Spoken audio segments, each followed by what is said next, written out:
Donc, bonjour chers internautes de IGFM.sn, nous avons le plaisir de recevoir aujourd'hui comme invité à votre émission 13 minutes pour convaincre, M. Habib Sy, président du Parti de l'Espoir et de la Modernité, PEM, Yakaru Rewmi, PEM. Alors, vous êtes habillé en Lacoste là, ça fait jeune là. Ah oui, bien sûr, ça c'est la couleur du parti, avec, on dit comment on appelle le symbole, c'est la lune. Avec le bleu, la lune qui éclaire et qui est une période aussi de réjouissance. Pendant la moisson, après que les cultivateurs aient terminé et qu'ils aient fait de bonnes récoltes. C'est aussi l'espoir. Et voilà, je suis le candidat des jeunes parce que je suis le candidat de l'espoir. Le candidat des jeunes, candidat de l'espoir. Alors, pourquoi pensez-vous que les Sénégalais devraient voter pour vous? Est-ce que vous avez un programme convaincant? Je crois que sans me jeter des fleurs, j'ai le meilleur programme. Pourquoi je dis que j'ai le meilleur programme? C'est compte tenu de mon expérience. De mon expérience de haut cadre de l'administration, qui a servi un peu partout à l'intérieur du pays, donc qui connaît depuis longtemps les réalités du pays. Je suis fils de paysan quand même. Je connais les réalités agricoles, je connais l'administration très bien et j'ai une grande expérience politique pour avoir accompagné Maître Abdoulaye Wade depuis la création du PDS jusqu'à l'accession du pouvoir et jusqu'à la fin du pouvoir. Donc j'ai capitalisé énormément et ils sont rares les Sénégalais qui ont autant capitalisé. C'est 33 ans d'administration et 10 ans de gouvernement. 33 ans d'administration, 10 ans de gouvernement. Mais concrètement, qu'est-ce que vous mettez sur la table pour vous, monsieur le ministre? Alors, mon programme, c'est un programme qui embrasse tous les secteurs du pays. On commence par l'économie. L'économie. D'abord, je vais créer un centre d'études d'orientation économique avec des professeurs d'économie, des sociologues, etc. Et je vais leur dire comment je veux que soit l'économie sénégalaise dans ma conception libérale et solidaire, pour leur demander après de me façonner un modèle. Et je vais créer un ministère de l'économie, du commerce et de l'investissement qui sera différent du ministère du budget. Et je vais créer aussi un fonds de solidarité nationale parce que moi, président du Sénégal, j'aurai la capacité de faire porter le budget du Sénégal, qui est actuellement à 3 000 milliards environ, je peux l'amener à 5 000 milliards compte non tenu des revenus provenant du pétrole et du gaz. Comment vous allez faire pour passer de 1 000 milliards à 5 000 milliards? C'est quand même énorme. C'est parce que, connaissant l'administration, je sais que si j'entreprends une réforme de la douane, si j'entreprends une réforme des services des impôts et domaines, si j'entreprends une réforme des services du cadastre et des autres services, n'est-ce pas, qui procurent des recettes soi-disant accidentelles pour l'État, telles que l'économie maritime, le commerce, l'environnement. Et personne ne me démentira aujourd'hui, ce que nous collectons comme recettes est largement inférieur à la déperdition.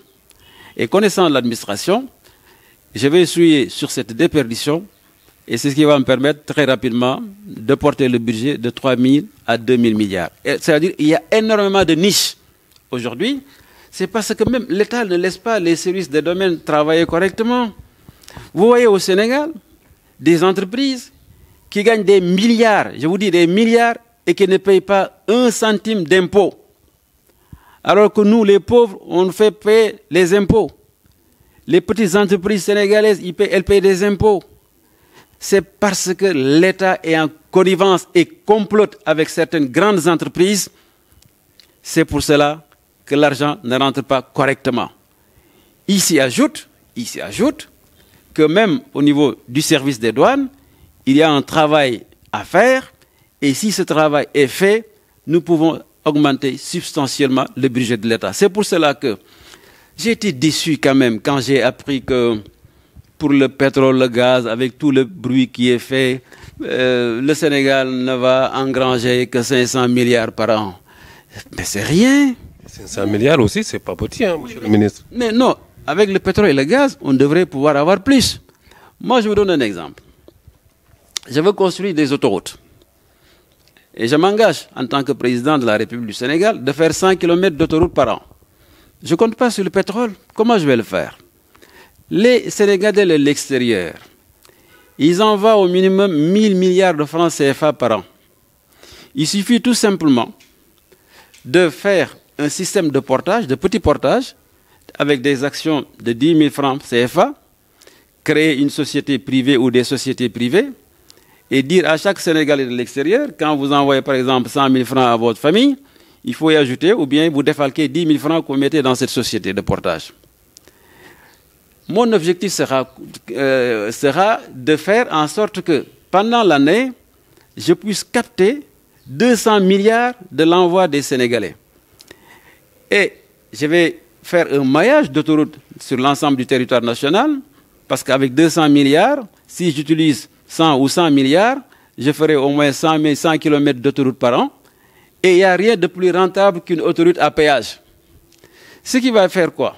Les Sénégalais de l'extérieur qui sont là-bas, il y a des ingénieurs, etc., c'est eux-mêmes qui vont faire la conception. Il s'y ajoute qu'ils sauront qu'ils ont fait des investissements rentables dans le pays et ils auront la possibilité de revenir sans problème. Au-delà même des routes ou des autoroutes, cet argent des Sénégalais de l'extérieur peut financer la construction d'un hôpital de standard international tel que nous les connaissons dans les pays, développés. Ce qui veut dire que les médecins, etc., le personnel de santé sénégalais à l'extérieur vont faire la conception et ils auront la possibilité de revenir tranquillement au Sénégal parce qu'ils seront sûrs de trouver un hôpital avec un plateau technique identique au plateau technique des pays développés dans lesquels ils travaillent. Pour les Sénégalais de l'extérieur, je vais aller plus loin. Ils n'ont pas besoin de députés. Il faut revenir au système de Sénégalais, du Conseil sénégalais de l'extérieur, en disant que chaque région va avoir son Conseil sénégalais de l'extérieur, élu par ses pairs. Il y en aura en Afrique, de l'Ouest, etc., aux États-Unis, Amérique du Nord, Europe du Sud, Europe de l'Est, Europe du Nord, etc., l'Asie, Arabie Saoudite, enfin les pays du Golfe. Et celui qui sera élu par ses pairs en tant que président, je vais lui conférer le rang d'ambassadeur ou de consul. Et il aura la possibilité de pouvoir discuter avec les autorités des pays hôtes pour régler les problèmes des Sénégalais dans les pays d'accueil. C'est de ça dont ils ont besoin. Mais en faire des députés, ils vont venir séjourner ici à l'Assemblée nationale, ça va grever le budget, etc. Ça ne permet de régler rien. Ça ne règle rien. On revient au pétrole. Oui, allez-y au pétrole. Au pétrole. Alors, le chef de l'État avait convié les forces vives à une concertation, mais vous avez brillé par votre absence. Vous savez, ces concertations du président de la République sur le pétrole, le gaz, vraiment pour moi, c'est, comme le disait Senghor, des tchahaneries. C'est des tchahaneries. Ils ont fait tellement de mal qu'il doit faire très attention. Beaucoup de collaborateurs de Macky Sall peuvent se retrouver demain devant la haute cour de justice. Ah oui?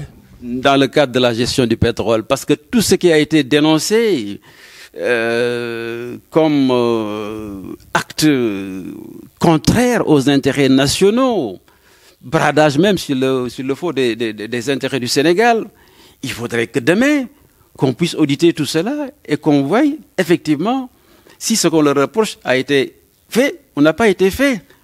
Ça ne peut pas passer sous compte et profit, c'est pas possible. Alors vous comprenez, c'est pour ça que je vous disais tout à l'heure, 500 milliards de francs CFA par an, pour moi c'est rien. Bon, peut-être parce que j'ai été formé par le président Abdoulaye Wade. Vous le redonnez, vous auriez pu faire combien? Ben, je ne sais pas combien j'aurais pu faire, parce que il n'y a pas de transparence. Si vous étiez président de la République et que voilà, le pétrole sort sous vos... Si j'étais président de la République, j'aurais mieux géré les intérêts du Sénégal. J'aurais développé, avant même de signer les contrats, une concertation large et inclusive avec toute l'opposition sans exclusion. Ce que le président a fait? Il l'a pas fait. Il l'a pas fait. Moi, je n'ai pas été. Le PDS n'a pas été. Ils n'ont même pas pris la précaution ou l'élégance d'envoyer des cartes d'invitation.